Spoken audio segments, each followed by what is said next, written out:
keep it right. Please stay a while. Hey guys, welcome to Hammer Paints. I'm going to finish off this tutorial on how to paint your nids. I know a lot of you have been asking me where part 3 and 4 is. I'm going to do this in 2 parts, but I've had a lot of work committed issues, and I've been unfortunately been taken away from the wonderful world of painting miniatures.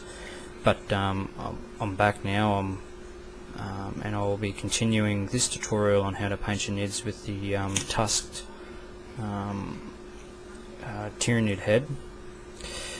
For this issue, a lot of people have been sending me emails and stuff on how to paint the carapaces and stuff and get the certain colours and that. I was going to continue with painting the tusks and the teeth and stuff, but I might leave that for issue. Okay, the colours I'll be using for the carapace is the Citadel Scab Red and the brown ink. Now, I'm not too sure if they continue making this brown ink. I heard that they were discontinuing it, so I went and pretty much bought my local store out, because a lot of people like the new washes, but I love the inks still. They just give you a certain effect that you can't get with your washes, especially the flesh wash, which I use for other Games Workshop miniatures. So that will be the 2 colours I'm using. So we start with the Scab Red. Okay, I've got my favourite brush that I like using. It's just a Humbrol 3.0. I've had this, like, paintbrushes seem to only last a certain amount of time, but this one I've had forever, so, and it's still a good brush. So basically we just want minute amount of the Scab Red.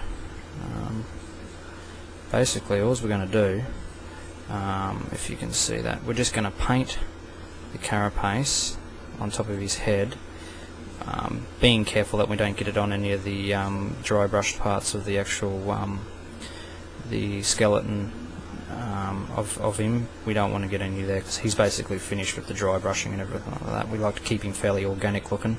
But so basically we're just going to cover this entire carapace with the Scab Red, but basically we don't want to go too thick.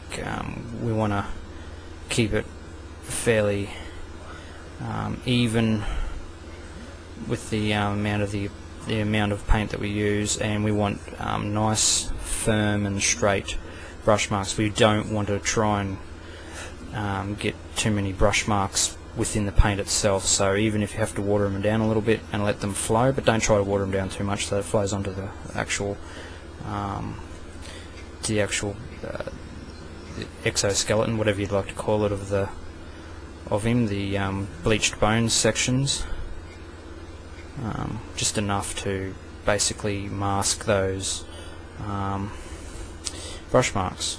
And that also comes into, you want to use a good brush. You don't want to be using cheap brushes, because they can be a little stiff, and that's when they'll start taking paint off. So basically I'll just paint this and I'll come back. Okay, welcome back guys. So yeah, we finished our Scab Red on the carapaces. Well, I'm sorry too, I forgot to mention that we also paint the horn in Scab Red, but now all we do is we take our brown ink, all we do is just paint the carapace, just like that, just even going against, don't go with, because you fill the crevices up too much, but we go against, or with I should say, sorry, don't go against, go with the grooves of the carapace on these back parts. The amount is entirely up to you. You don't want to go overboard and take away too much, but so basically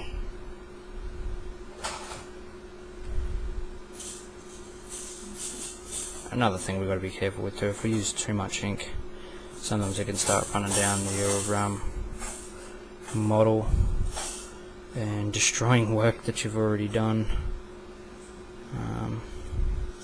like that, as you can see, is far too much. But yeah, we just, what we want to do with the ink as well, we want to try and fill up some of the